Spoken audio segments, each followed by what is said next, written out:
गरीब बेघर परिवार की नवरात्रि। कंचन सूरज की किरण फूटने के साथ जाग जाती है और झोपड़ी के कोने में स्थापित माँ दुर्गा की ओर नजर फेरती है। हे माँ दुर्गा, मुझे और मेरे परिवार को आज का दिन दिखाने के लिए कोटि कोटि धन्यवाद। वरना तो इस दुनिया में कई लोग ऐसे भी हैं जिन्होंने आज का सूरज भी नहीं देखा होगा। कंचन ऐसी थी, उसकी बोली में मिठास और रोम रोम में माँ दुर्गा की भक्ति बसी हुई थी। उसके ससुराल की दशा भी खास नहीं थी। बुजुर्ग सास ससुर, नंद, देवर, एक छोटी बेटी और वो दो पति पत्नी खुद उस कच्चे मकान में दिन काट रहे थे। परिवार के पेट भरवाने का भार श्रवण के ऊपर था। जो कोई दिन तो ऐसा भी होता था जब गरीब ससुराल वालों को एक वक्त का खाना भी नसीब नहीं होता था। लेकिन इस सबके बीच गरीब ससुराल वालों की माता पर अटल श्रद्धा थी। वो खुद भले नहीं खाते थे, मगर किसी भी दिन ऐसा नहीं होता जिस दिन माँ दुर्गा को भोग न लगाएं या घी की जोत न जलाएं। माँ जी, बाबूजी, श्रवण जी, चलिए उठ जाइए, लीजिए चाय पी लीजिए। कंचन, सूरज सिर पर चढ़ाया है और तुम अब उठा रही हो? आज मुखिया जी की फसल की कटाई करनी थी। श्रवण को परेशान होते देखकर पिता रामदास जी ने कहा, अरे श्रवण, क्यों इतना हड़बड़ा रहा है? चाय पी ले, फिर चल पड़ेंगे दोनों बाप बेटे खेत पर।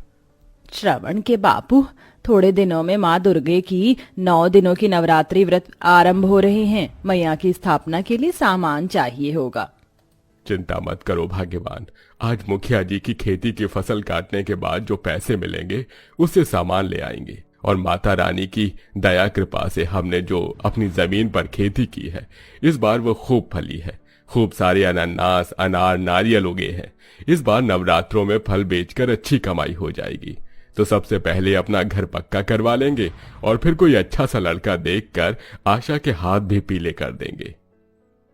गरीब ससुराल वालों के मन में बहुत सी आशाएं लगी थीं, लेकिन किसी को आने वाले संकट का एहसास भी नहीं था। जैसे ही रामदास खेत पर जाने के लिए उठते हैं तो किडनी में बहुत तेज दर्द खिंचाव महसूस होने के साथ वो जमीन पर चित्त होकर करहाने लगते हैं। आह, अरे माँ! हे माता रानी, श्रवण के बापू, क्या हुआ तुमको? पिताजी, पिताजी, क्या हुआ आपको? पूरा परिवार आंखों में आंसू लिए रामदास को अस्पताल में भर्ती करते हैं। कुछ देर में डॉक्टर बाहर निकल कर आता है और आशा बोलती है, श्रवण भैया, डॉक्टर आ गए। डॉक्टर साहब, मेरे पिताजी अब कैसे हैं? वो ठीक तो है? हमें बड़ी दुख के साथ कहना पड़ रहा है, मगर आपके पिताजी की दोनों किडनी खराब है। जल्द से जल्द हमें किडनी ट्रांसप्लांट करनी होगी। उसमें लगभग 10 लाख रुपए लगेंगे। आप जल्द से जल्द पैसों का इंतजाम कीजिए। 10 लाख रुपए हम गरीब लोग कहाँ से लाएंगे डॉक्टर साहब? डॉक्टर साहब, आप ऑपरेशन की तैयारी कीजिए, मैं पैसे लाता हूँ। डॉक्टर के जाने के बाद बहू कंचन चिंता के भाव से बोलती है, अजी, इतने पैसे आप इतनी कम मोहलत में कहाँ से लाएंगे? तभी बहते आंसुओं से श्रवण ने कहा, बाबूजी को बचाने के लिए मैं घर द्वार खेत बाड़ सब कुछ बेच दूंगा कंचन, और कोई चारा नहीं है। ये तो क्या बोल रहा है श्रवण बेटा? घर बार बिक जाएगा तो रहेंगे कहाँ? माँ जी, ससुर जी इस परिवार की जड़ हैं।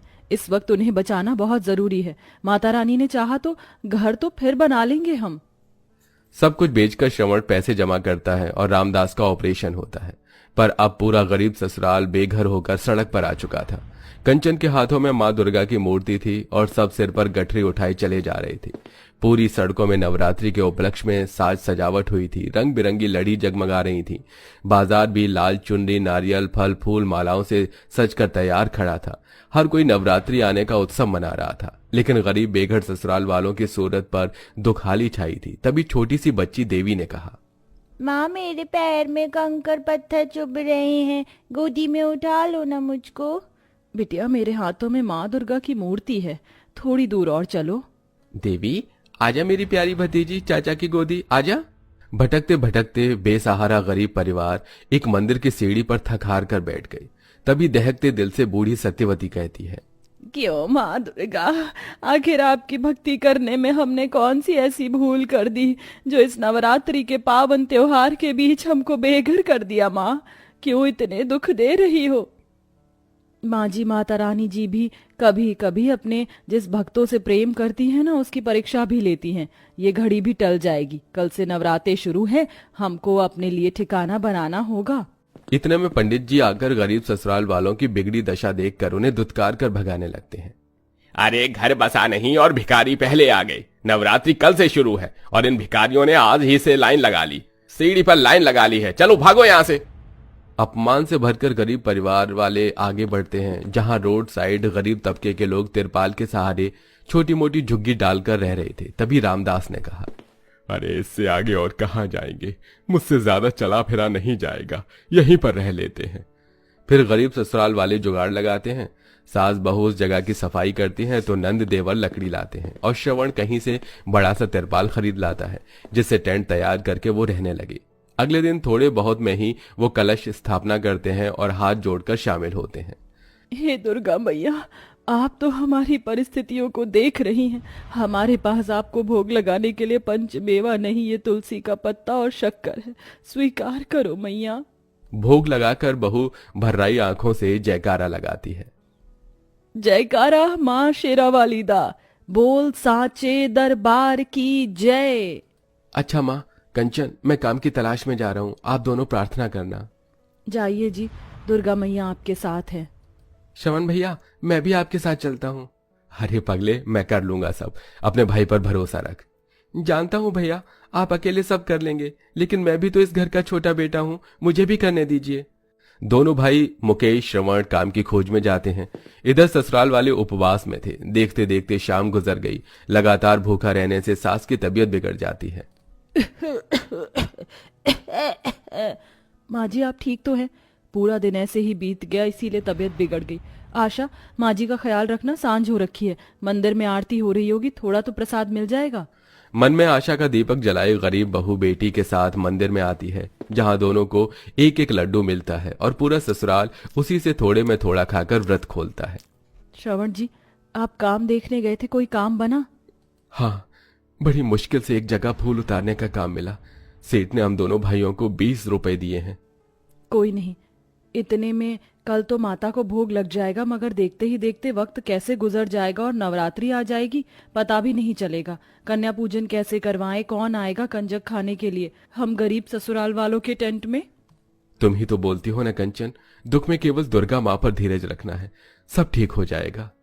इसी तरह से एक एक दिन गुजरने के साथ नवरात्रि की सप्तमी पूरी हो जाती है। पैसे वाले लोग पंडाल लगवाते हैं, कोई माता की चौकी करवाता है तो कोई भंडारा कराता है, पर गरीब ससुराल वालों के पास कन्या पूजन तक के भी पैसे नहीं थे। तभी हताश होकर कंचन माता के दरबार में आकर रोने लगती है। माँ, अब ये परीक्षा और सहन नहीं होती माँ। ये गरीब भक्त आज तुम्हारे दरबार में झोली फैलाकर गुहार लगाती है, कोई तो रास्ता खोलो माँ। अगर मैंने और मेरे गरीब ससुराल वालों ने पूरी श्रद्धा भक्ति से आज तक तुम्हें पूजा है तो उसका फल आज मुझे दे दो मैया। तभी चमचमाती कार के साथ पास में सूट बूट में खड़ा एक आदमी फोन पर बातें कर रहा था। आप ऐसे एन मौके पर कैसे मना कर सकते हैं?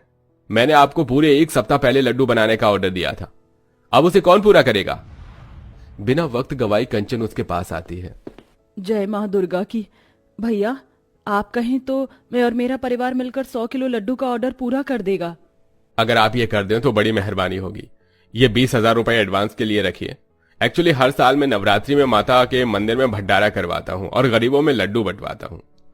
अब पूरा ससुराल नवरात्रि का उपवास रखे 100 किलो लड्डू का ऑर्डर अष्टमी के दिन पूरा करके देते हैं, जिसके बदले में वो आदमी उन्हें 30,000 रुपए और देता है, जिससे गरीब ससुराल वालों के चेहरे पर बड़ा संतोष छा जाता है और देवी बोलती है, माँ इतने सारे पैसे, अब तो हम लोग भी धूमधाम से कंजक बिठाएंगे ना, और मैं भी खाऊंगी।